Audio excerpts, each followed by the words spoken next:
Hi everybody, thanks for coming. I'm Liz Wozniak, so I'm an immigration lawyer in Halifax. Hey guys, people from my office are here. So there's a few law students here, a few lawyers here, and tomorrow we're having a session for the public as well. So I'm happy that everyone was able to make it who's here. This is great. I was all stressed out we were going to have way too many sandwiches. That was like what was keeping me up last night. So please, if you're really hungry, have two. Anyway, so Sarah McGinnis and I are in charge of the Halifax, or the Nova Scotia branch of the Refugee SSP. And we've got two speakers, one on Skype, Nathan, and Heather. She's from the Refugee Sponsorship Training Program, and Nathan's from the Refugee SSP in Ottawa. So they'll be doing the bulk of the talking today, but I just wanted to sort of explain what we are kind of trying to accomplish here, and the method to the madness. I think Sarah and I may be having some law school flashbacks in this room right now, and so slightly traumatized, I have to say. But it's interesting because I feel like this is all kind of coming full circle. It's great to have some law students here. When I was in second year law, that's when I started volunteering doing refugee claims. These were in-country refugee claims, but totally different than what we're talking about today. But I remember the first time I did it, and like now I've been practicing 15 years. It freaks me out a little bit to think that I was actually doing refugee claims in second year law. I don't know how I was doing that. But anyway, my very first refugee case, it was a really tough case. It was a really complicated domestic violence case. And I was giving it my all. I wasn't going to classes or doing any readings. I was just focusing on this case. And I remember when I got the positive decision, I literally, like, this is no joke, I smiled for like a week straight. My mouth was so sore. I would wake up in the middle of the night with really sore cheeks from smiling in my sleep.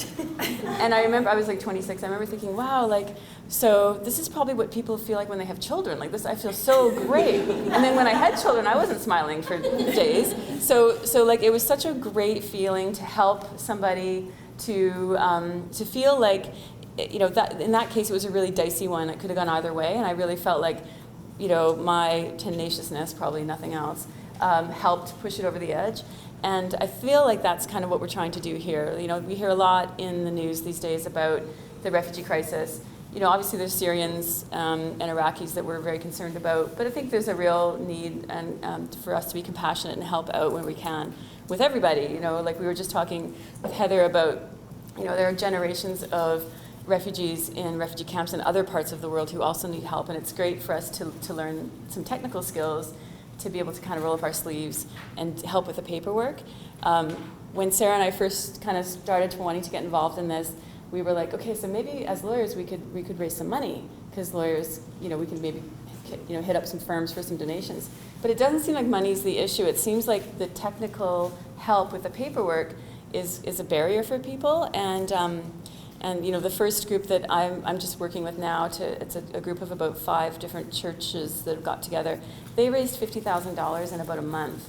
But then when they looked at the forms they had to fill out, they were like, oh my God, we can't, like, what are we going to do here? So that's where I stepped in and have been trying to, and it's my first refugee sponsorship process for the Outside Canada process. So I'm learning as I go, and I'm looking forward to today as well, getting some of this knowledge. But it really seems like there's a need and a desire for refugees, or for lawyers to help out in these refugee sponsorship, in this paperwork stuff. So it's great that you guys are all here, and I think there's some registration forms we've put out. So if anybody has to leave early, if you could either fill it out and leave it here or email it to us later. It'll be great to have your contact info.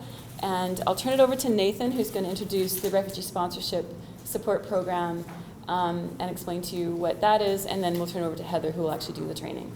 And please help yourself, get up, wander around, help yourself to food or drinks anytime. All right, thanks very much.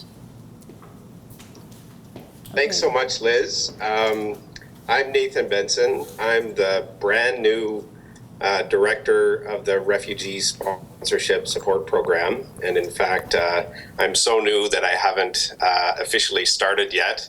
That won't happen for another week or so, but I have the privilege to be able to participate in this training as the very first one that I'm involved with. This isn't the way I had hoped to participate. I was supposed to fly into Halifax yesterday to join you in person, but your wonderful East Coast weather intervened and I wasn't able to do that. So I'm joining you through the miracle of Skype from my home office slash spare room. And if it so happens that we have an unplanned interruption and you get to meet my 3-year-old, I guess that will just be a bonus. You can see me, but I can't see you. So if you want to continue getting some food and drinks, I won't even notice. So just to start off with a really quick introduction to the Refugee Sponsorship Support Program, or the SSP as we call it for short. The SSP is really about trying to mobilize the legal community to meet a very specific need.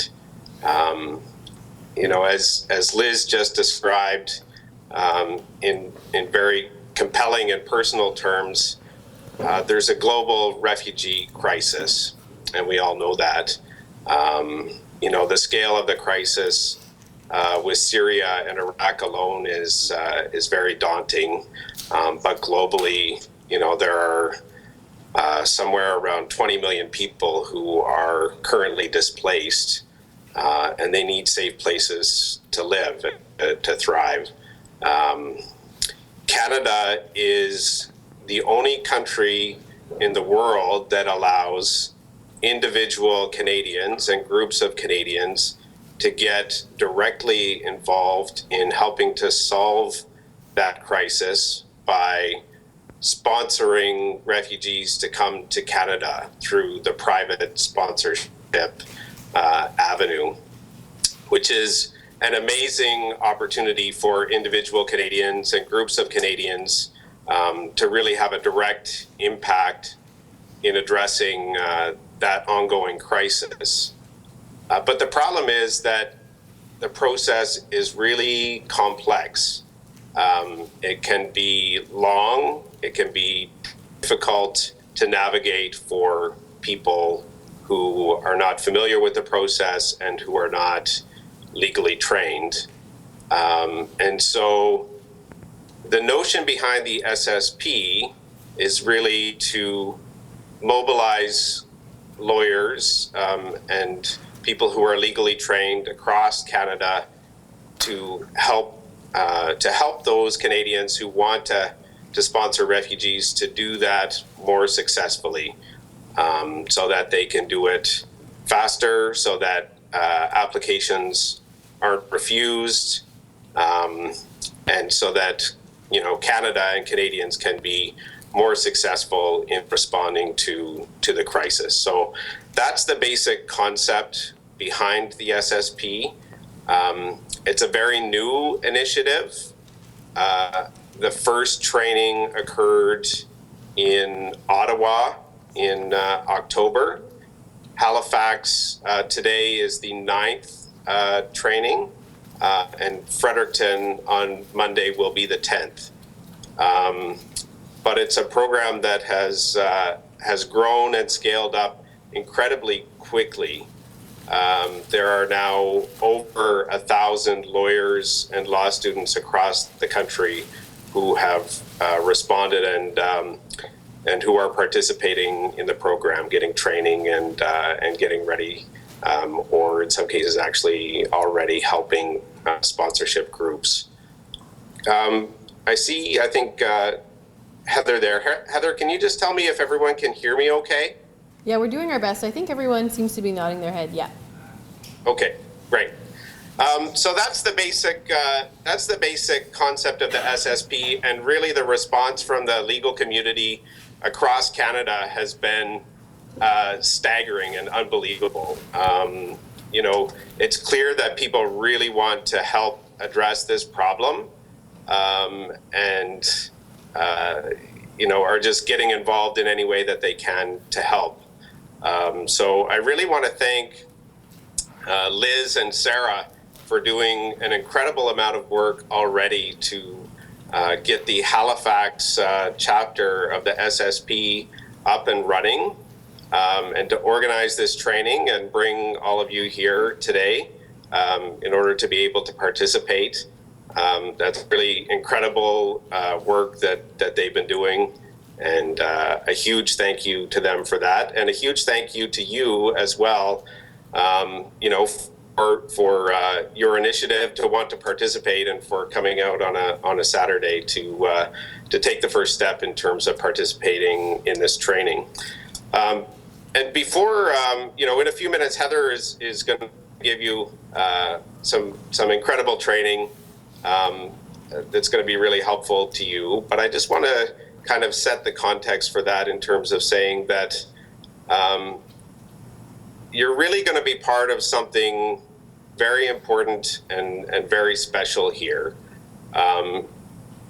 in the sense that it's going to have a really direct impact on people's lives, and you're going to be a part of a national movement,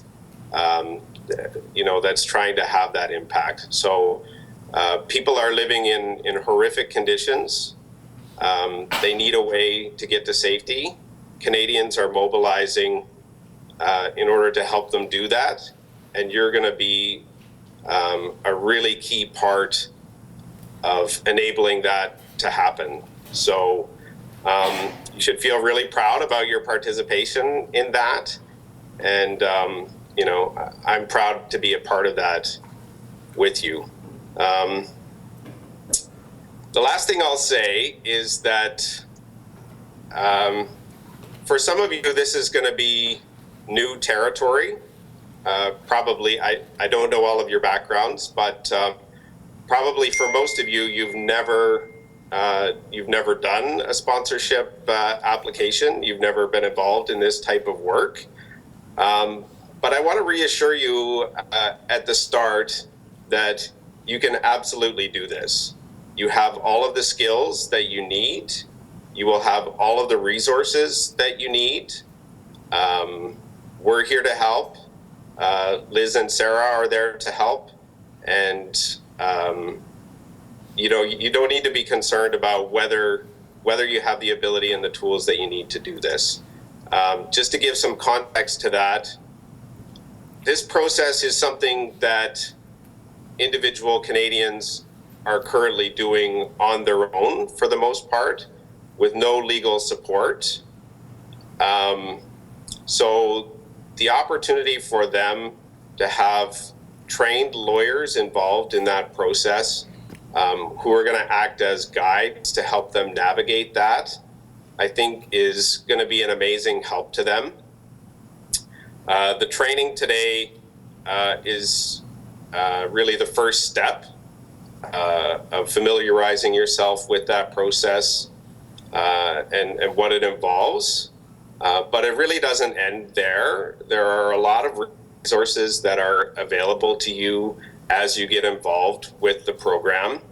On the SSP website, you'll find training materials, manuals for lawyers, for pro bono lawyers, that will help you navigate the process.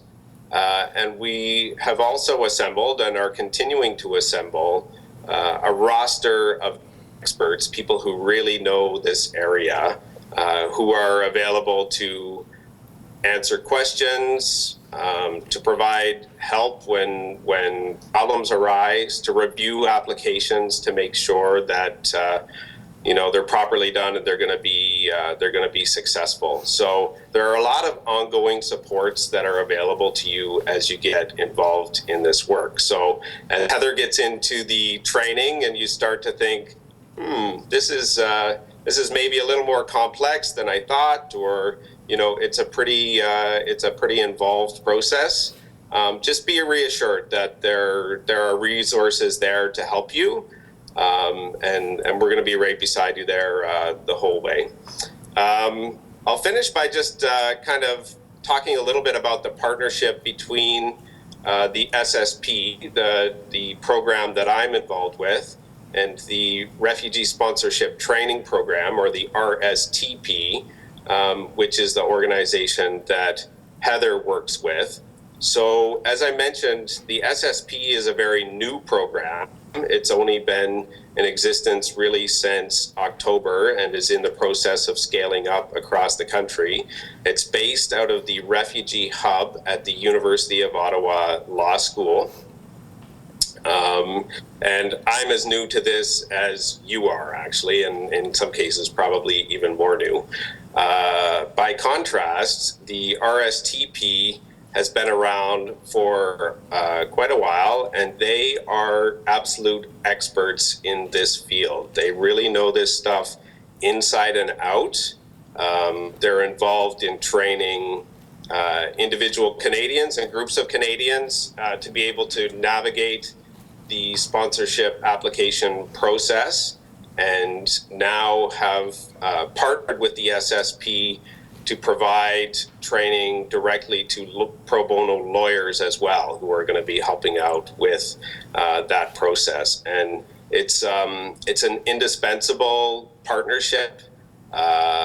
You know, without the RSTP, it would be really difficult to undertake this effort. And so we're amazingly thankful for their partnership and you know, the expertise that they bring. So I guess with that, I'll turn it over to Heather, who's going to lead you through the nuts and bolts, and then I will say a few words at the end as well. Are we on? Okay, great. Thanks so much, Nathan. Here, we're going to get hooked up here.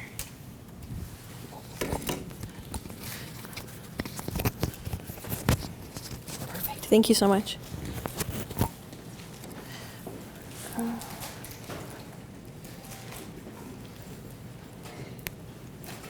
Let's see if I can get this. Is it okay? Yeah. Perfect. Okay, great. Well, thank you so much, everyone. I'm really thankful that everyone was able to show up today. I know we rescheduled everything last minute, and I have to say, as I did stay over in Montreal overnight and came first thing this morning, I'm really appreciative that all of you were able to come out the way that you did. So thank you so much for that. So as Nathan mentioned, yes, the SSP program is quite new and has been developing throughout the last couple of months and across Canada. So you really are joining this very large network of lawyers who are doing this pro bono initiative. And the Refugee Sponsorship Training Program has been part of those trainings for all of the lawyers across Canada since October, but we certainly have been doing this with all kinds of different sponsoring groups for many years. And so that includes a lot of what I'll get into, the sponsorship agreement holders. So a lot of the groups, a lot of them faith-based, ethnocultural, a lot of organizations that have been sponsoring refugees since the private sponsorship program started, which is 1979. So as Canadians, we have been doing private refugee sponsorship for, 30, 40 plus years now. So the Refugee Sponsorship Training Program is a publicly funded organization. So as Nathan mentioned, you guys will have access to a lot of experts, the SSP team, but RSTP is always here as well. And I know we're based in Toronto, so the Toronto network, I often get a lot of emails with very complex cases or family compositions, and we're often requested to provide some guidance around doing application forms in that respect. So certainly do feel free to get in touch directly with us as well, or through SSP. Often we'll send some applications or some questions our way as well. So the Refugee Sponsorship Training Program, as I mentioned, is based in Toronto. We have this mandate basically to support sponsoring groups and sponsors of the private refugee sponsorship program across Canada. So we're getting hundreds and thousands, probably thousands of calls. Actually, when I logged my last monthly report for December, I think I probably had 500 calls plus hundreds and hundreds more emails from Canadians who are looking to sponsor, some of them family or friend contacts overseas, a lot of Syrians, a lot of Iraqis. But as was mentioned, there are a lot of other long-term refugee situations that are happening around the world, and a lot of family members or friends or different church groups that are interested in sponsoring those as well. So we do trainings and workshops across Canada. We're 4 trainers based in Toronto, so quite a small team. And we also do an online training course, as well as answering all of these inquiries and helping people through the application. So what we've seen, especially since September, is there are a lot of people who need help with these forms. And as much as we like to provide help, somebody will call and, okay, I'm thinking for part 3 of this form, section 2, I'm thinking about putting this answer, and we can try to walk through some of it over the phone or by email, but it's really challenging. So it's been wonderful these last few months to be able to refer people that call from certain cities and let them know that this SSP program is out there and that there are lawyers that are there to help them, to support them through filling out these application forms. So just to get a sense of the kind of people that are in the room, how many have worked on a refugee sponsorship application before? Anybody? A couple of people. How many have done inland claims or have done some kind of refugee or immigration law before? Okay, a few more. Okay, great. How many were able to watch the introductory orientation webinar? I know there might have been some issues with links, but that's good that at least a few people. So today's training will build on that, but we will do kind of a quick overview. I'll make sure that we do a quick overview for those who weren't able to get to the orientation webinar first. Let's see. Okay, great. So this is what I'd like to cover during the training session today, and then this whole PowerPoint will be posted on the SSP internal site, so you will have access to it. So there are a couple of slides that are a bit text heavy, but they're also for reference. So when you're actually going back to do an application for your first or second or third time, you're able to go back and refer, okay, some of these sections, for example, in the Overseas Protection Manual, where you could go to get some guidance on particular issues.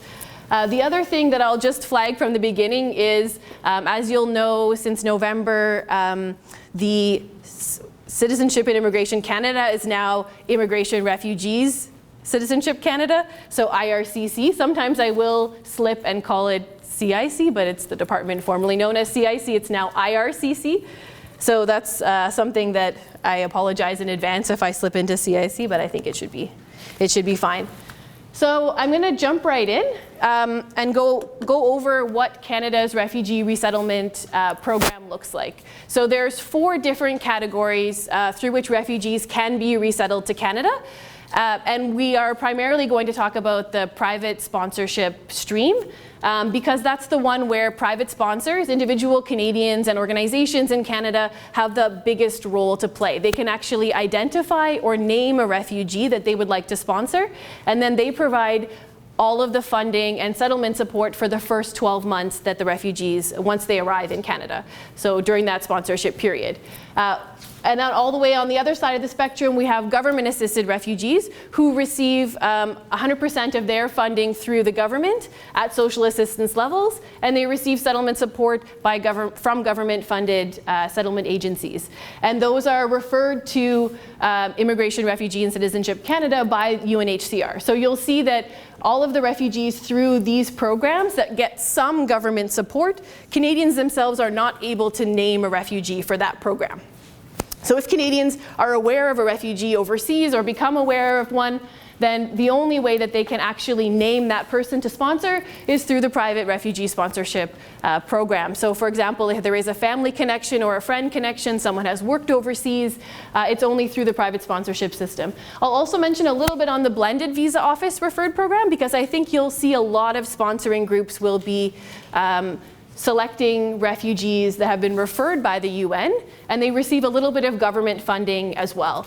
So the private sponsors provide 100% of the settlement support, but they actually become aware of the refugees. They receive a profile of the refugee family that they would be assisting, and they would receive that profile, and then they get 6 months of income support as well. But they themselves are not naming the refugee.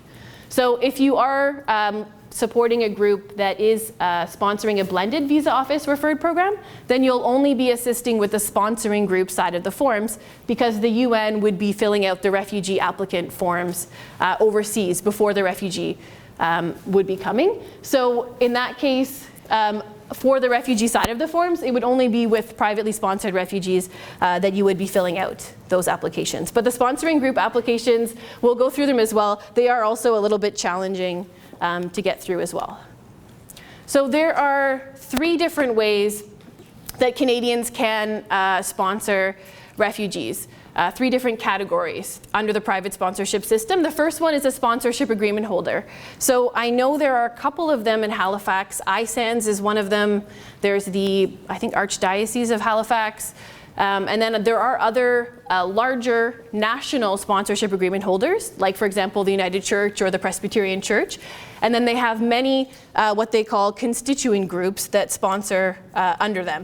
So a sponsorship agreement holder is basically an organization that has an agreement. They've applied for an agreement with the Government of Canada to sponsor refugees. So they get assessed as an organization about whether or not they have the funds themselves and the settlement capacity to be able to sponsor and to support the refugees when they arrive. So a lot of times there's local sponsorship agreement holders, there's also national level ones. So for example, a national one might have 1,000 constituent groups. They could be congregations or parishes or different lower level, smaller organizations that would sponsor under their agreement. But in the end, it's the sponsorship agreement holder that's liable, because it's their agreement with the Government of Canada that other groups are sponsoring under. So if something were to happen, they would in the end take that final legal liability. So there are 2 groups or individuals that sponsorship agreement holders work with. One of them I mentioned is constituent groups. So for example, if I get together my book club and I would like my book club to sponsor as a constituent group, I would try to find a sponsorship agreement holder that would agree to allow me to sponsor refugees under their agreement. And co-sponsors, we often see that they are friends or family members that are aware of refugees overseas or people in refugee-like situations. And they could go as one individual and they would go to a sponsorship agreement holder and ask to be a co-sponsor with them. That's also allowed. Because normally the government doesn't allow one person to sponsor a refugee. It's just not. Only groups are allowed to sponsor. So if you become aware of, for example, a family member that wants to bring their family, they have to go either find 4 other people and form a group of 5, which I'll get to next, or they have to approach a sponsorship agreement holder and get them to agree to allow them to co-sponsor underneath.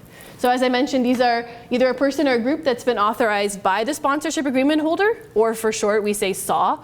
So they've been authorized by the SAW to sponsor under their agreement.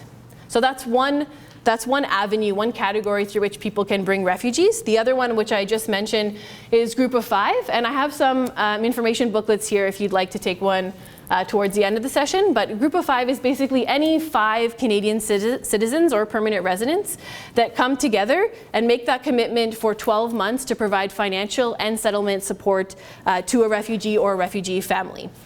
They do have to be located in the same community of resettlement where the refugees will be living. So for example, in Toronto, we often get a lot of questions where they will say, well, my group of 5, we have one person in Brampton, one in Mississauga, one in Toronto, one in Scarborough. Does that work as a group of 5? And well, it could. If people are able to get to refugees or refugee families very quickly, then we say that it's certainly fine. If you have a car or if you work nearby where the refugee will settle, then there is some flexibility in terms of the geographical space where all the sponsors have to be. But the government does want to see that anybody who's sponsoring refugees would, if there was an emergency, would be available, would be able to get to them to support them. So the last category through which individuals or groups can sponsor refugees through the private system is a community sponsor. So that's any organization, association, or corporation that would like to sponsor. So they don't have to have an agreement, they don't have to be incorporated, but they do have to put aside a fund within their organization where they would, say, allocate funds for the purpose of refugee sponsorship. So it could be, we see, for example, community churches where they don't have a broader sponsorship agreement holder, or just an individual church that might want to do it on their own as opposed to being part of a larger SAW. So they would, basically the last two groups, groups of 5 and community sponsors, they're assessed ad hoc. So because sponsorship agreement holders already have an agreement with the government, the applications are processed a little bit quicker. But with groups of 5 and community sponsors, the government has to actually assess whether or not that organization or group of 5 has the finances, has the settlement capacity to be able to undertake the sponsorship. Whereas SAWs, once they sign their agreement, the government has said, okay, these organizations, and now there are 100 of them across Canada. We just had the 100th one approved, I think, last week. So these 100 organizations, they've already been pre-approved, basically. So as long as you're sponsoring under them, then your finances are not individually assessed. So sometimes sponsorship agreement holders, they have individual processes. They might ask the group that sponsors under them, okay, maybe show us that you have 50% of the funds, or 100% of funds, or show us that you have the money in a bank account. Each of them have their own internal ways of working with sponsoring groups. So for a group of 5, as I mentioned, some of the points, they do live in this. They should live in the same community of resettlement. Financial capacity is assessed individually. So I'll get a little bit more into details about the sort of different ways that a group can show they have the funds. But they do have to fill out a sponsor assessment form. So essentially it's looking at, do you have other commitments? Do you have other dependents that depend on you here in Canada? Would you be able to actually fulfill the obligation of this sponsorship? I think you'll have access to the PowerPoint too, so don't worry too much about jotting down everything.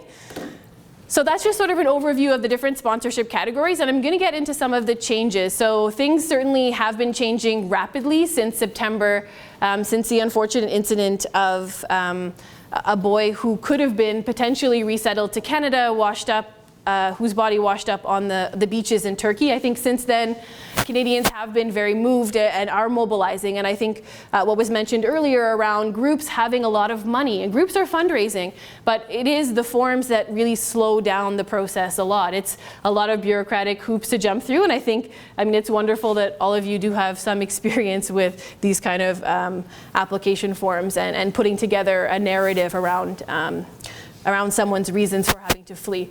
So some of the changes that have been happening since September, so since that image really affected Canadians across the country, what's happened is the government has made it a little bit easier in terms of the paperwork, in terms of what's necessary to show. They're making it a little bit easier for Canadians to sponsor Syrian refugees.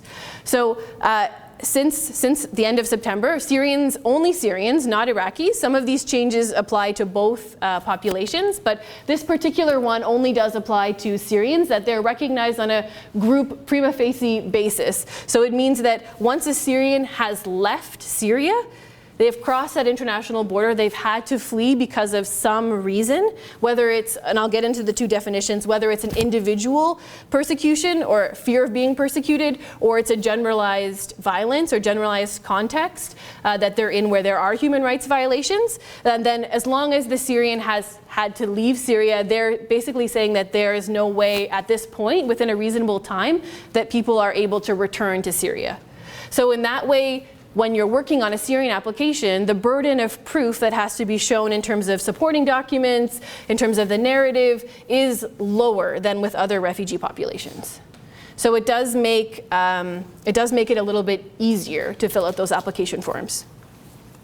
So some of the other changes that accompanied that one is a temporary exemption of refugee status documents. So when I mentioned that there are less supporting documentation that's needed, this is one of the main documents. So proof of refugee status. That's either going to be coming from the UNHCR, the UN Refugee Agency, or a foreign government that does that refugee status determination. So when we're talking about inland claims, those are those who are coming to Canada and they're claiming refugee status here in Canada. So when you're looking at it, resettling those who are claiming refugee status in their country of asylum, probably a neighboring country to where they're from. So if we look at the Syrian crisis, of course the majority end up in Lebanon and Jordan and in Turkey, and none of those countries are currently doing refugee status determination because they're just having to react to basic need provision for these refugees. So I think the government recognized that oh, if we keep this need to have proof of refugee status, then nobody's going to be able to sponsor Syrians from that region because they aren't going through those refugee status determination processes, so nobody is getting some kind of proof. A lot of them are registering with UNHCR to receive those basic goods, but registration is not the same as having gone through that interview process where someone is actually saying, yes, you are a recognized refugee according to the 1951 convention. So right now, any sponsoring group can sponsor Syrians and Iraqis without a refugee status document. But if you're working on any other populations, groups of 5 and community sponsors, those ad hoc groups that I spoke about a minute ago, they need that proof of refugee status. So if you want to sponsor, for example, an Eritrean in Israel, if they can't get that refugee status document, then they have to sponsor through a sponsorship agreement holder. They're the only ones who are able to sponsor asylum seekers or those refugees that haven't received those documents. So for now, if we're talking about Syrians and Iraqis, that's one of the main changes that's made it easier for sponsoring groups to sponsor Syrians and Iraqis, as long as they have some kind of personal identity document. And even then, we're seeing that some sponsorships are being approved where the applicants have maybe had to flee very quickly and they don't have, say, a passport or a birth certificate or anything like that, and they're still able to be sponsored to Canada even without that documentation. So there certainly is some flexibility around that as well. As I mentioned, this blended visa office referred program, so the program where refugee profiles are available. So these are refugees that have been interviewed already by the UN. A lot of them have been found as being in need of urgent protection or higher on the vulnerability scale. And then the profiles are referred to private sponsors who might want to sponsor refugees but don't know of any themselves. So now anybody who wants to sponsor refugees, if you want to sponsor a Syrian refugee and receive one of those profiles, then any group can access blended visa office referred program, which is the cost sharing program. So it's great for groups who aren't aware of any refugees. They can actually sponsor a Syrian and receive some government support for doing that as well. So it used to be that only sponsorship agreement holders, only SAWs and groups working with them were able to access that support, that assistance, and now all groups that would like to get a profile are able to access that. So that is something else that the government has made more available for groups that would like to support Syrians to come. And faster processing for Syrians. I think once you start getting involved in some of these applications, some of the groups will ask you, well, how long will this actually take? How long from when I fill out these application forms might the refugee come? And what we're seeing is for sure for Syrians, things are processing very quickly. And they've been processing even quicker in the last month or so. So what we're seeing is that at the centralized processing office in Winnipeg, which is where all of your application forms will go. So you'll work with the sponsoring group in Canada. Once those applications that whole package is put together, you've got the refugee applicant forms and the sponsoring group forms. You're putting them together with any supporting documentation. They're going to be mailed to the centralized processing office in Winnipeg. So that's a government building where they do all of this processing. We've been told and we've been seeing that they're processing at around 3 business days, which is almost unheard of, I would say, for government processing. So the maximum, they've set this target, the maximum is 10 business days for processing Syrians. Generally the timeline, we don't know for sure, but generally the timeline for non-Syrians is around 3 months. So once the application is approved at the Centralized Processing Office in Winnipeg, or CPOW is the acronym, so once it's processed at CPOW, it will be sent to whichever visa office is covering the country of asylum where the refugee is. So if the refugee, for example, is in Syrian in Lebanon, there is a visa office in Beirut, and that's one of the offices that is moving the quickest. We did a really quick survey of the sponsorship agreement holders, asking them what are they seeing in terms of arrival times from when the application gets approved in Winnipeg to when the refugees actually arrive in Canada, and we're seeing it's between 2 and 3 months, which is also very quick. And it was maybe 4 or 5 months back in September, and it's certainly moving around 2 or 3 months now.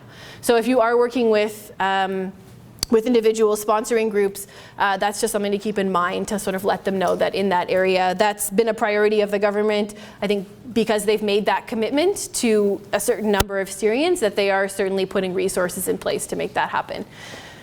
And speaking of resources, the last point I wanted to bring up in terms of recent changes is there's a lot of flexibility now around both Syrian and Iraqi applications. So at this office in Winnipeg, they're actually not going to reject applications if you use an outdated version, if the photographs are not, say, very good quality, or you're supposed to get a stamp on the back and the signature of the photography studio, which is just very challenging to get. So signatures, if they're missing signatures on the refugee application forms, or it's a scanned signature, we always encourage groups at least to try to get a scanned signature from the refugee applicant. Or if there's missing information. If, for example, you're helping a group and there's one little teeny detail that's missing and you're sitting on the application, I would encourage you to submit the application, and if the government needs that information, they're telling us that they will contact the sponsoring group directly and they will give them 60 days to submit that additional information. And if it's something like photographs or original signature, what they're doing is they're getting that at the interview with the refugee. So once the application has been approved in Winnipeg, it's been sent to the visa office. When they're scheduling the interviews with the refugees themselves, they will just get them to sign off and explain the form. And if they have to get photos, the refugee can bring them to the interview. So they are trying to have a little bit more leniency in terms of some of the things that they're seeing are very difficult to get done in those particular circumstances. So as much as I really would like to say that, yes, you should all be, on your legal background, be doing everything like dotting your I's and crossing your T's. I think you certainly should. But there are just some things to keep in mind, that if it's the sort of the last thing that you're helping a group with, and they just need to get, the original signature, or they're missing a signature, at least try to say, okay, it's just one small thing, and they'll follow up if they do need it. So there's just that little bit of additional leniency to keep in mind. Is there any questions so far? I didn't really sort of say, but if there are questions about the content, do feel free to stop me or ask any questions. And then if you have some more complex questions, we can go over them at the end. I was curious, just on this point, if there's been any indication of how long you're intending to maintain this policy? It's a really good question. I think for Syrians, certainly for 2016. Definitely. For Iraqis, it's a little bit less clear. Right now, the government is deciding on their global allocation spaces for how many refugees generally they will accept into Canada this year. And that's supposed to be decided by March. So right now, actually, the Centralized Processing Office in Winnipeg has asked that only Syrian and Iraqi applications be submitted until they've decided on those spaces. We still are not clear what would happen if you submit a non-Syrian or non-Iraqi application, but you could at least help a group prepare the application, and once the spaces are opened up, then they could submit it. Yeah? So how are sponsorship groups, this is a really basic question, No. communicating with the applicants? So a lot of times it's through something like WhatsApp or Skype. If they're aware. So if they're identifying the refugee themselves, sometimes it's, for example, a church group, and they have a member of their congregation that knows of someone in the camp. So often it's the sponsoring group that will fill out the refugee application forms, and they'll try to schedule, for example, a time and say, okay, can you be available on Skype, or can you be available on WhatsApp? And they'll be asking the questions and then going through and filling out the forms that way and sending it to them. They should read over it, and then if you can get an sign it and then scan the document back again, that's usually what we're seeing. Everybody's still awake? That's great. Yeah. Is a formal policy about the leniency? This one is, yeah. So it's in writing? It is, yep. They announced how it's effective? They have not announced. There is no effective until date at this point. I really wish, I think that's the tough part about private refugee sponsorship, is it's a very administrative process, and there is certainly discretion at a couple of different levels. For example, the visa office level. I mean, it's a bit like customer service in some ways. You're trying to provide this compelling argument as to why, this person doesn't have a durable solution and all of this. but at the same time, it's hard to know how much leniency, and you're just trying to do that, put together the best case that you can. Regular immigration, the form version is fillers. Yeah, I haven't actually sunk too much into the inland claims, but It's regular old okay. immigration applications, the form version is a filler. Well, one of the forms is actually the same. The application for permanent residency, the generic form, is the same one they use with 2 others for the refugee applicants. Yeah. Change it without. Oh yeah, no, certainly this is a changing landscape, and I think as soon as there are any other important changes, we flag them to SSP, and then they would get circulated to all of you as well.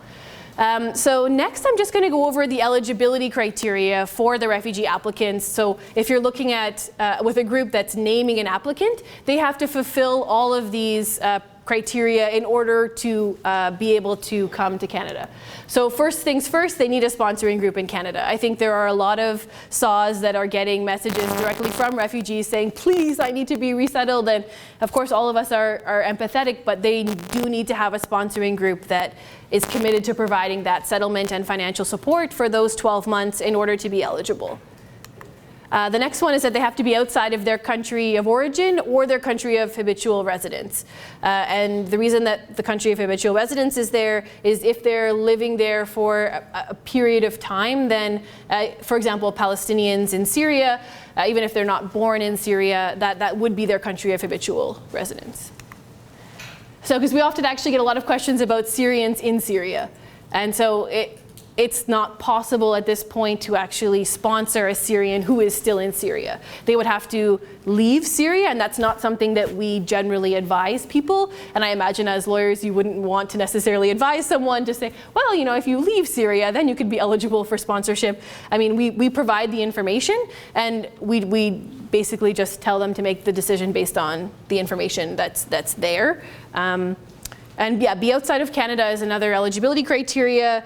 These are for individuals who have already claimed refugee status in their country of asylum, and so it's a protection program. So in order to, basically they don't have another durable solution, which I'll get into, and so resettlement to Canada is basically their only option. As I mentioned, no other durable solution. So basically they aren't able to go back to their country of origin. So within a reasonable time period, normally the government will look at, within the next 3 years, would it be reasonable for someone to return to their country of origin? Local integration in the country of asylum, are they accessing rights, education, freedom of movement, participation in the economy, livelihood, whether they're accessing those on the same level as citizens of that country of asylum. So there are certainly some cases where de facto local integration is happening. I know in South Africa, refugees who are there often have a challenge putting together a case that's compelling because a lot of refugees are able to access informal economy, are able to send their kids to school. So it can be a little bit more challenging to say that they don't have a durable solution there. But in the case of if you're working on Syrian and Iraqi applications, it's often much easier to show that they don't have local integration where they are. And they cannot already have resettlement to a country other than Canada. So certainly there are other countries who are resettling refugees, Australia, the United States, Europe. A couple of countries have small programs, but essentially it is Canada, the US, and Australia that have the biggest program. So they can't already have resettlement in another country in order to be eligible for private sponsorship. And then, as I mentioned, or at least alluded to earlier, they have to fit one of two refugee definitions. So one, I imagine you'll be a bit more familiar with, which is the Convention Refugee Abroad class. So that's more about individual persecution. So a well-founded fear of being persecuted based on race, religion, nationality, membership in a particular social group, or political opinion. So this is much more of a definition that's amenable to different whether it's inland claims, but country of asylum class is something that is only unique to private sponsorship. This is another class that if someone isn't necessarily personally affected, so they themselves, for example, aren't part of a I mean, you might see for the Convention Refugee Abroad class, if someone is part of a minority group and they're being targeted based on that particular ethnicity or religion. But for country of asylum class, we can say that, okay, you know, there are certain areas, for example, of Iraq, which there's a generalized violence, and that's personally affecting individuals in that area, and they've had to leave because of that reason. Or there are generally violations of human rights within the country, and that's personally affected them in order that they've had to leave because of that. So often, if refugees don't necessarily fit that individual definition, they can often fit under a country of asylum class when you're looking at putting together the narrative for the refugee applicants themselves. And the last point that I'll just mention, which we're not sure to what degree visa officers take this into account, and I think for Syrians it's much less so, but it's still there as an eligibility criteria, ability to establish themselves in Canada. So the Canadian government would like to see that after 3 to 5 years of establishing that they would not be on social assistance. But that, just to say that that's not a reason why they would reject an application, because certainly there are, I mean, high medical needs, high protection needs, high vulnerability, those are all being resettled. That's not to say that they're going to exclude anybody because they don't necessarily sit well on the ability to establish, but it is something that you can speak to in the narrative in terms of whether they have family connections or their levels of English or French, those sort of things that do provide a little bit of additional support for the application. Any questions on criteria? Yeah. I had a question. Is this like if you're a family, how do they look at the criteria for the whole family, like, or how does that? That's a very good question. So actually the eligibility criteria, it only needs to fit for the principal applicant. So if you're looking at a family, you have, say, a mother, their spouse, and 2 children. It's only the mother, if she has the strongest claim to refugee status, so fits within those definitions, she would be the principal applicant, and everyone else only has to fit admissibility criteria, which I'll mention after. So they actually don't all have to be eligible under all of these points. So what we sometimes see, for example, is maybe a mother and 2 children have fled Syria, they're in Lebanon, but the father is still in Syria. So that would be allowed because he doesn't have to fit eligibility criteria. He doesn't have to himself be outside of Syria because he's falling under the family unit as a dependent of the principal applicant. And what is the family unit? Yes, I will mention it, I promise. Yeah, I will get there. Yeah, because it's a really good question because IRCC does have a particular definition of the family. So this is one of those slides for reference I mentioned earlier. Very, very text heavy, but just to look more at those durable solutions where you could find, it's actually on the CIC website, but you'll be able to get access to this. Some other parts more specific around the definition of each of those durable solution. And we often suggest, especially if you're not working on a Syrian or Iraqi case, you could always use country condition information. So I think RefWorld or some of these UN sites do have a lot of publications that could provide some good background information for the case that you could submit with it that would show that it isn't actually possible for local integration for maybe a particular ethnic group or something, if there has been some research done around that.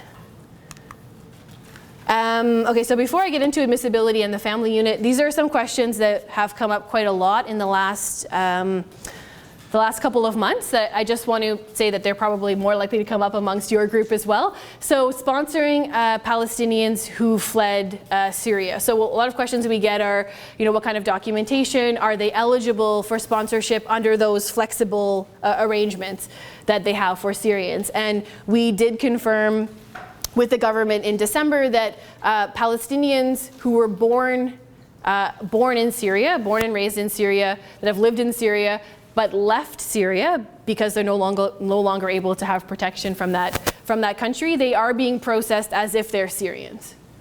So if for example, a Palestinian has had to leave Syria, is now in Jordan, they are also subject to all of those expedited, all of that leniency that other Syrians and Iraqis would be able to have access to.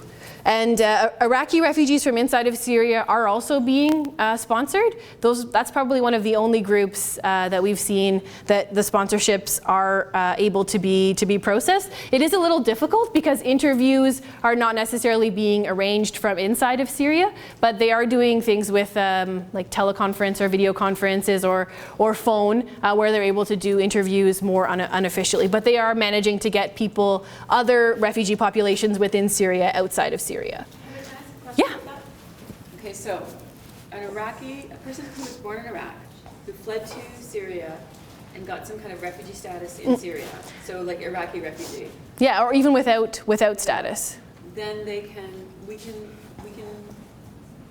have them as an applicant. Yes. That's awesome. Yeah. So because there are large Iraqi populations that at one point, especially pre-2012, that was somewhere that offered them a lot of protection. And I mean, just like many Syrians that are still in Syria, there are regions of Syria that are so isolated that it's really difficult to even think about leaving, or it's very dangerous to leave. I've certainly heard quite a number of stories of things happening around the border areas as well, depending on which border. So as much as you might ask why people are staying in Syria, there are certainly some groups and some locations in Syria where they might have just a little bit of protection, and if they want to leave that area or that district, it is quite dangerous. So yeah, certainly if you are approached by a group that either has become aware of or has found basically a family or a person, an Iraqi refugee who fled the war in Iraq and is now in Syria, they're certainly eligible. The one, if it's Iraqi in the Kurdistan region, they would not be eligible because if they're in the Iraqi part of the Kurdistan region, then they would not be eligible because they're still technically in their country of habitual residence or country of origin. But there are certainly some complex cases, and I think SSP and certainly us, RSDP, we deal with this on a regular basis. So if someone is approaching you and you just want to sort of vet whether this seems like it would be a good sponsorship, then you could always get in touch with us. Sponsoring from Europe, speaking of challenging sponsorship arrangements, we are seeing occasionally there are sponsorships coming out of Europe, but it's really, really difficult. And I think especially if you have a principal applicant in Europe, it's almost impossible. For some reason, Iraqis are getting rejected, their asylum claims are getting rejected en masse from Sweden. So that's one very small exception that we've come across. But essentially for sponsorships from Europe, what has to happen is the refugee applicant would need to claim asylum in that country in Europe, and they would have to go through that process. They would have to be rejected and then appeal that decision, and they would have to get all the way down to the last non-appealable decision. And then the group would have to say why that particular country wasn't able to provide protection to that individual, and then likely then, only then, they would be eligible for sponsorship to Canada. For Syrians, we have heard of 1 or 2 successful cases out of Cyprus, Greece, and Malta, but those are just the very few exceptions, apart from, for some reason, Iraqis in Sweden is one very specific population, but it's really difficult. You really do have to put together a very compelling case, individual circumstances about why the country which has signed the Dublin Convention, so has basically the government of Canada sees Europe as offering the potential of a durable solution to any refugee that might claim asylum in their territory. So you really would have to provide a compelling reason as to why specifically that person or that family is not able to get protection in that country. Presumably then it excludes European countries that aren't signatories to the convention. Yeah. Not many of them. Yeah, no, and certainly it's still possible, but then it depends if they do have a working asylum system still, then the government might lean on saying, well, no, they do somehow have access, even if they aren't signatory, but it does make it a little bit more challenging. Yeah.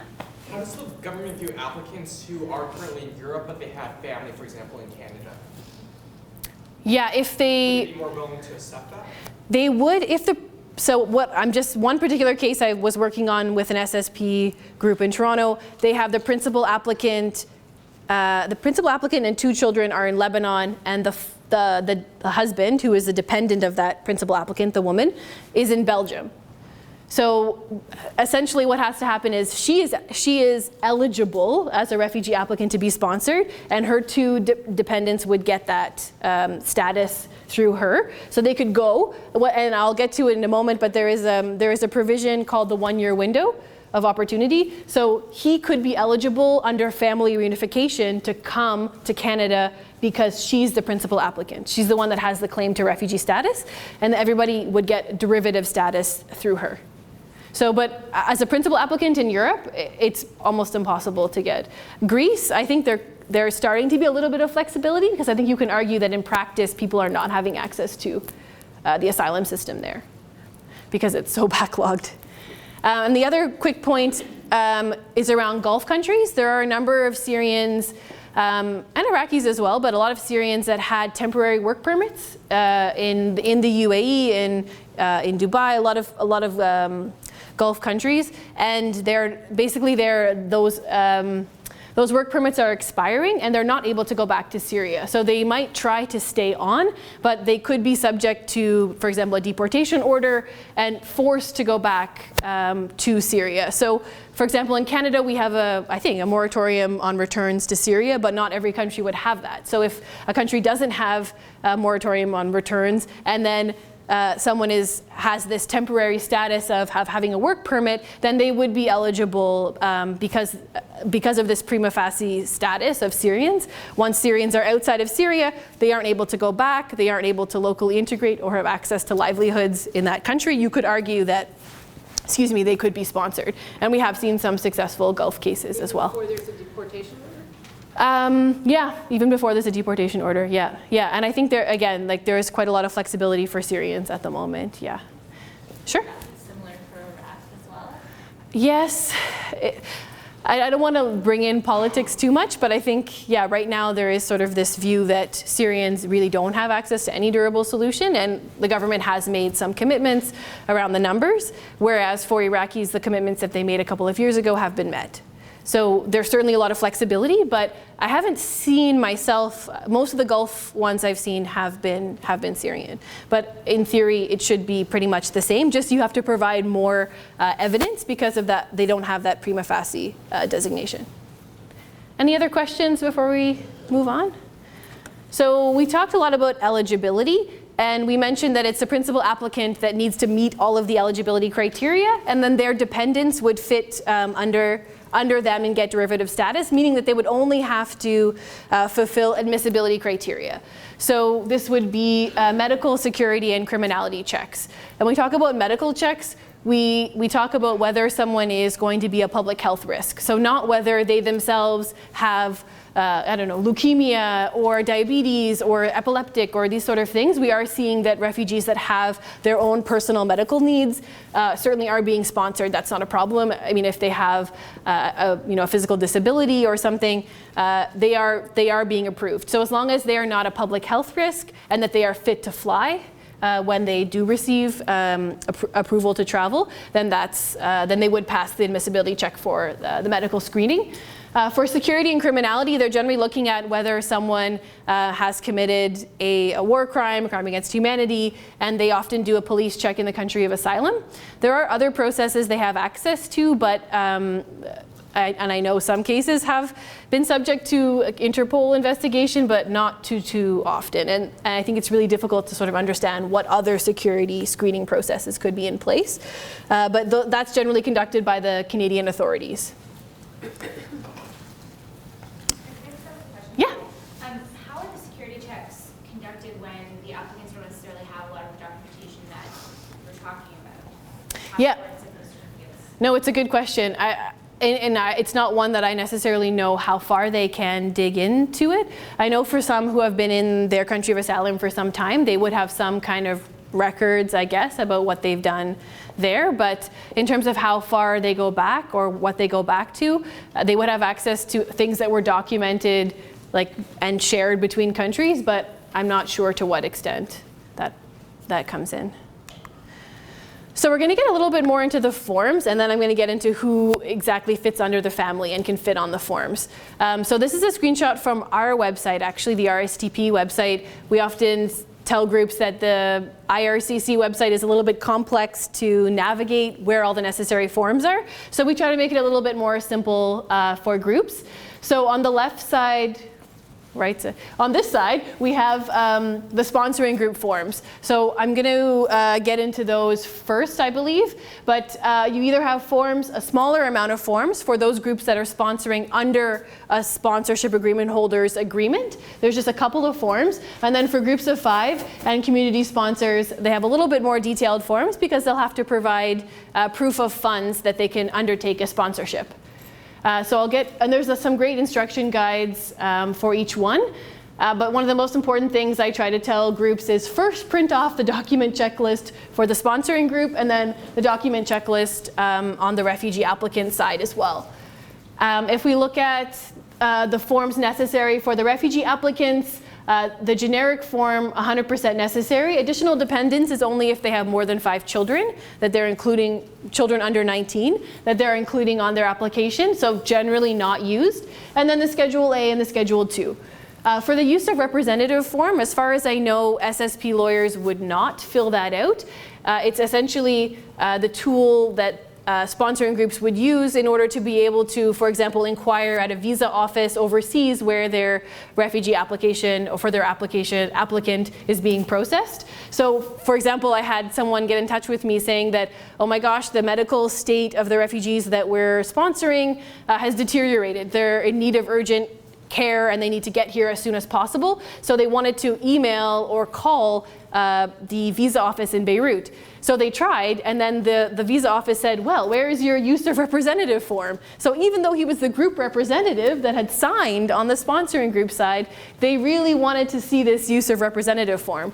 So if you are working with a sponsoring group, I would encourage, as of this last few weeks, I wasn't really encouraging it as much, but this use of representative form is something that the refugees could fill out to make sure that somebody from their sponsoring group could follow up on their behalf about their application. Any questions about the forms? I think, okay, I'm gonna get into who can be included on a sponsorship application. So as of, I think it's 2012, the age of dependency did change for refugee applications. And so to be included on the same application, dependent children do have to be under 19 and not married, or else have a medical condition that makes them emotionally, financially, physically dependent on the principal applicant. So the principal applicant, as mentioned, should be the one that has the strongest refugee claim. So it might not always be, for example, the husband. It could be the wife. It depends on what the nature of the reason that they had to flee their country of origin. So the family unit, according to IRCC, is the principal applicant, their spouse or common law partner, and then any dependent children under 19. So once they have their 19th birthday, then they need to be their own principal applicant and have their own set of these IMM 6000, the 3 forms, the generic, the Schedule A, Schedule 2. So if, for example, you have a family of 5, for example, where you have a principal applicant, so a husband and say the husband and wife, one child who's 15, one child who's 19, and one child who's 25. Well, the 19-year-old and the 25-year-old need their whole own set of application forms. And you need 3 sets of these forms, 1 for each principal applicant. So in that case, it's a lot of paperwork. It's a lot of paperwork when you're dealing with larger family compositions or with a lot of adult children. What you would need to show is that instead of having, for example, the finances for a family of 5, if you have 2 adult children, it's actually a family of 3, a family of 1, and a family of 1. So in that way, the government is looking for the group to have more finances secured for the sponsorship. But when you're putting it together, you would need to make sure that there is a generic, a Schedule A and Schedule 2 for any individual over the age of 19. So Heather, yeah? The group of 5 can be the same. Yes, exactly.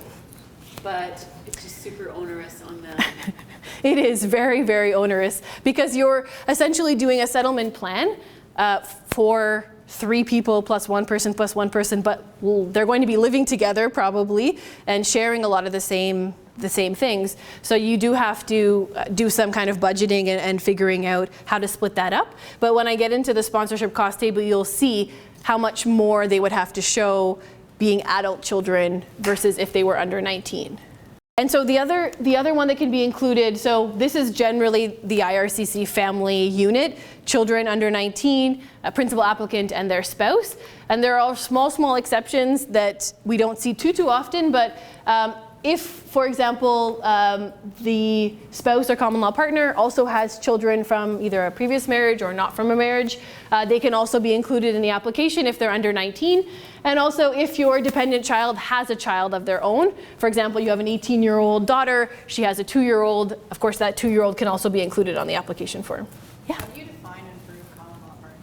It's a good question. So for common law, they say that they should have lived together for at least 1 year. And if not, if the circumstances were such that they didn't live together, I think I've seen it for same-sex couples where because of the nature of the persecution that they're under, they're not able to live together. They would have to provide like a cover letter explaining the situation more, and likely the visa officer would be fairly empathetic about the situation, yeah. Beyond the exception for Syrians and Iraqis, is there leniency in proving whether there's a 19-year-old that is dependent, given that they probably don't have medical records or a history of records? They would likely have to get some kind of medical assessment done in the country of asylum, or the government itself would, like the visa office would require that in order to keep them on the application form. Otherwise, they would have to put them on their own separate application form. Yeah. Yeah. Sorry, I was taking notes, so I might have missed this. If there is, say, a 21-year-old child who's not dependent, do they also have to meet the same test as the principal refugee? Yes. So then they would become their own principal applicant. Yeah. And then they would have to meet the same eligibility criteria.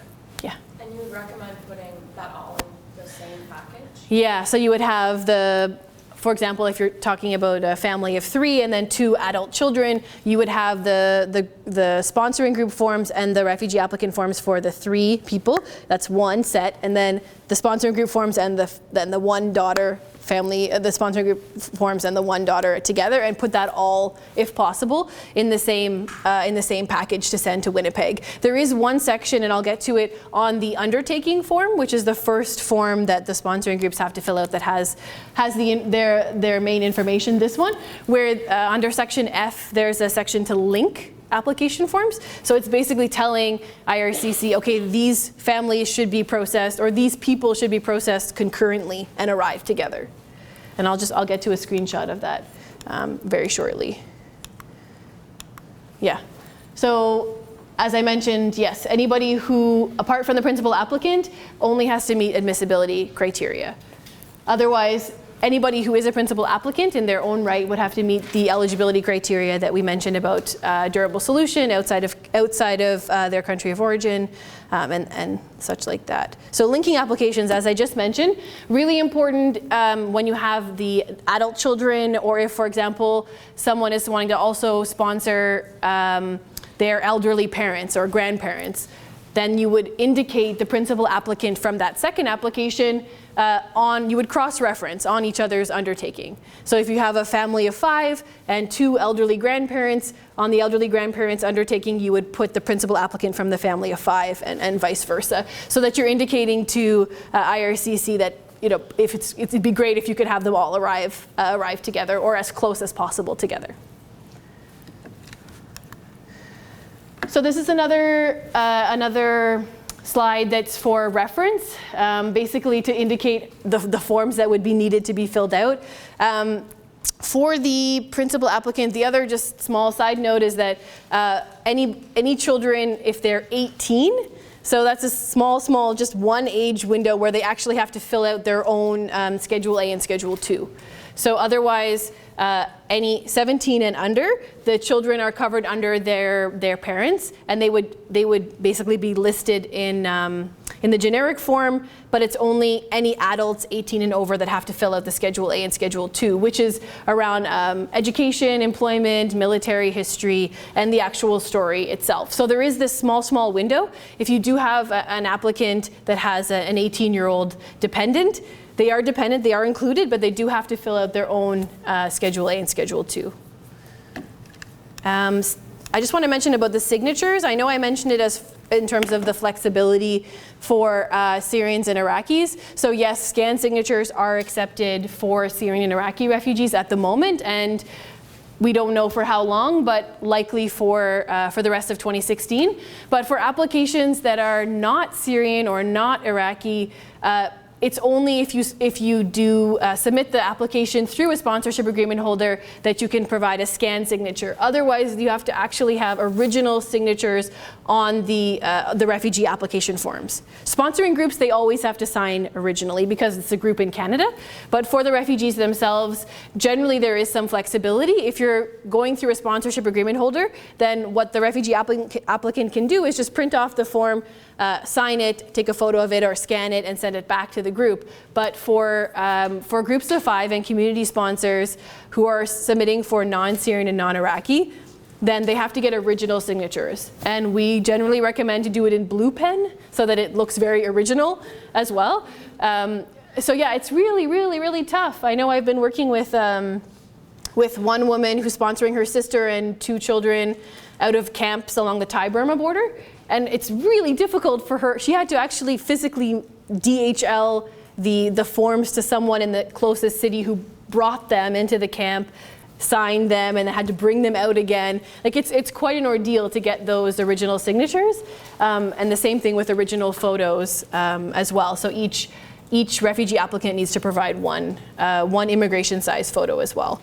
So this is anyways just showing that there are certainly some flexibilities if you're working on Syrian and Iraqi applications. So for the undertaking, another important component is whether or not all of those dependents that we talked about, the spouse or children under 19, will be accompanying or non-accompanying. So it's really important that the family list every single dependent that they have.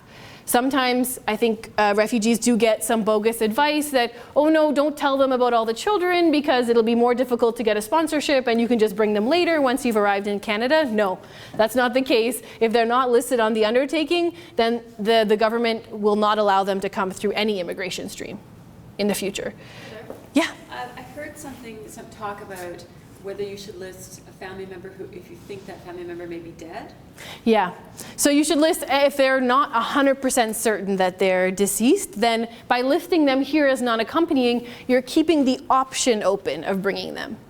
So for example, if we look at a family, say a family of 4 where the wife is in Lebanon with her 2 kids and the husband is still in Syria, you would list the husband as non-accompanying, and then as soon as that family arrives, the wife and the 2 children, she could submit a 1-year window application, which is just a quick 1-page application that's submitted, and then that would allow her to bring, he would go through the admissibility criteria, and then he could come through the sponsorship. Sorry, one more question. Yeah. So if you put non-accompanying, do they still have to get screened? Like, do they still have to get a medical check? Yeah, they still go through the admissibility So checks. if you think somebody's dead but you're not sure, how do you deal with that at the time? No, basically they don't go through admissibility until you submit the 1-year window. So it's basically just leaving it open, leaving your option open, that if you do find, like for example, a separated child. So the child might be in their country of origin, they're not sure, well, they had to flee, they lost track of them, just put them on the application form, because if something happens, you do find them, all they have to do is go through admissibility and they can come to Canada after submitting that, within that 1 year once the family arrives. And the other thing that we're seeing is that if they're in a neighboring country, sometimes what groups are trying to do is listing them as accompanying and seeing if it might be possible to do processing at the same time and have them come so they don't have to wait during that 1-year window. And it is working where it's close. I know Turkey and Cyprus, for example, if a family is separated by a country that's side by side and that's processing under the same visa office, sponsoring groups are often listing them as accompanying. Or if they think that they will be together at the time of the interview, they're listing them as accompanying. But it's really, really important that every person, every family member is listed on the undertaking. And the other important thing to note is that sponsoring groups are responsible for all accompanying and non-accompanying family members. So it means like if there's a family of 5, but only 2 of the members are in a refugee situation, or the other ones are non-accompanying, the sponsoring group needs to show funds, that they have the funds for the whole family. Are you doing security and criminality checks on non-accompanying dependents? On non-accompanied, yes. But they would do it only once if and when a 1-year window application is submitted. So they're not doing it at the time of when the principal applicant and their dependents are coming. Only after. When you submit the 1-year window, that's when they do the admissibility check. So if they're... That's counterintuitive to immigration lawyers. Right. But I think I'm getting it, right? Yeah, so it's actually that they're separately checked if they're admissible. So in some ways, it's not rendering the entire family inadmissible, which I know is one sort of piece that's different than. But if they were all in the same country of asylum, then having one person inadmissible would render the whole family inadmissible. Yeah, it's only where there is that geographical. So if they're in separate countries, but they're both in a country of asylum, and they could have listed non-accompanying, and they would be inadmissible, and they wouldn't make it, but they would still, the first part, the admissible one would still be. Yeah, if Okay. exactly. Yeah, so that's sort of one sort of caveat on the side, that yes, if they're listed as non-accompanying and they're in a different country of asylum, their admissibility is not gauged at the time of when the principal applicant admissibility is undertaken. So as long as, if that first family unit is found eligible and admissible and they come, but that when they try to submit the 1-year window and bring the other family member and they're not admissible, then they're not able to come.